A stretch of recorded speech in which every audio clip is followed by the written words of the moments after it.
Show with my friend Michael Imhotep here. Yes. And you are more than welcome to join us by dialing 313-778-7600. That's 313-778-7600. Let's go right to our phone lines. Ivy Starr is on line 3. Hey, Ivy, thanks for calling. Good evening to you. Yes, can you guys hear me? Yes. Great. I want to piggyback earlier when you was talking about MLK, Martin Luther King. You know, I did a lot of studying, and I found out his real speech I had a dream was about black economics. They said they killed his... Yeah, Michael Imhotep talked quite a bit about that earlier. Right. And so, you know, I was wondering, maybe you guys can answer this, and Martin Luther King, you know, Malcolm X is talking about the same thing, building our own community, quit asking our enemies to do stuff for us and give us jobs. So knowing that you guys is from Detroit, 88% of black folks is in Detroit, and they got an Arab town, Greek town, Chinatown, and we don't have no black town. And why is it that all the black churches can't come together and pool their money to build grocery stores, build businesses, distribution from vertically all the way on up? I mean, we have all these black talents. We can pull our money like the Jews and the Arabs and all other ethnical groups. Our problem is we like to talk, we like to text, we like to march. We need to just start marching and start pulling our money together and start doing stuff, because every time we wake up, and I take my son on 7 miles, 6 miles, everywhere I go, people don't look like us just giving us products. And also, why is it that we don't have one black grocery store in the city of Detroit? That's economic homicide. Ivy, you have asked a series of great questions. I appreciate the call. You talked about economic empowerment. You talked about black ownership and entrepreneurship. I'm sure my friend Michael Imhotep has a few things to say about that. Well, we had an African-American-owned grocery store, one left, and that was James Hook's. That was on Grand River, Metro Food Land, and he ended up selling it because of lack of support. So one of the things that I think has to happen is that, you know, a lot of times people, when we talk about food deserts and lack of grocery stores, a lot of times people will look for a big chain to come in, a big chain store to come in. But no, that's an opportunity for African-American entrepreneurs who have some capital, okay, to open up a grocery store, one. Two, I think that when you have elections take place and you're looking at elected officials, our various organizations, that should be one of the things that's on our agenda, okay? How are you going to help us gain more ownership, okay? Ownership when it comes to grocery stores, ownership when it comes to gas stations in this city. You have about 130 gas stations, only 1 or 2 African-American owned.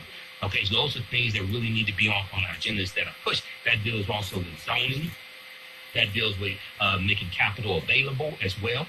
So now, back in, Dr. Carl Anderson was working with City Council. Joanne Watson brought him in, I think also Kwame Kenyatta, to have a quote-unquote, whatever they called it, black town. He called it...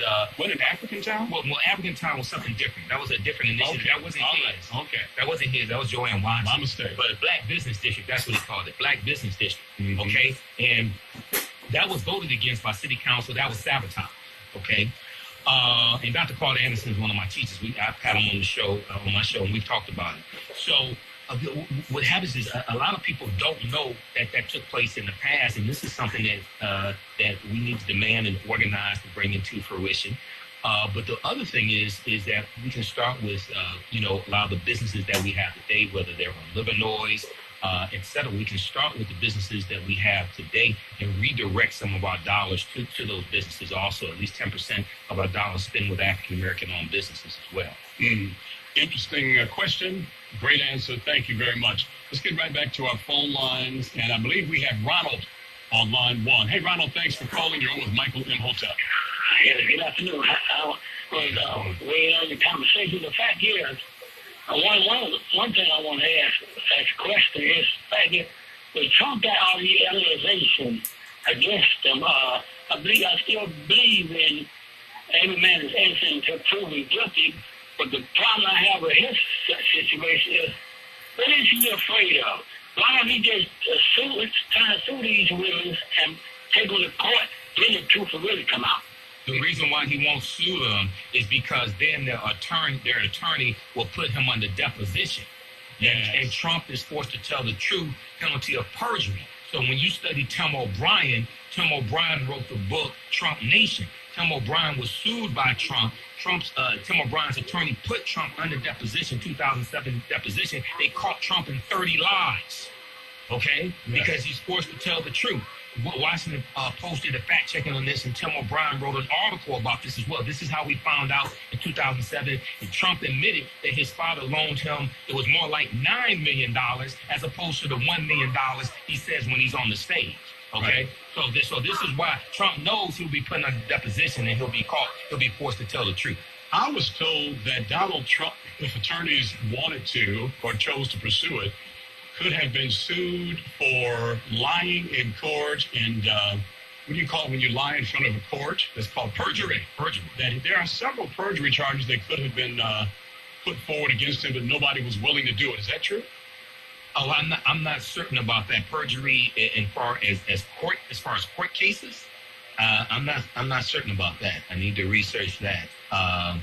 We do know he's been involved in about 3,500 lawsuits. We do know that, and we do know that he had to pay. He settled with the state of New York for having a fake university as well, $24 million settlement. Trump University. Yes. Right. How many people got a degree from there? It was worthless. Let's get back to our phone lines. We got callers, and we love it. Is that Janet or Janae? Janae on line 2. Hey, Janae, thank you for calling. You're on with Mike.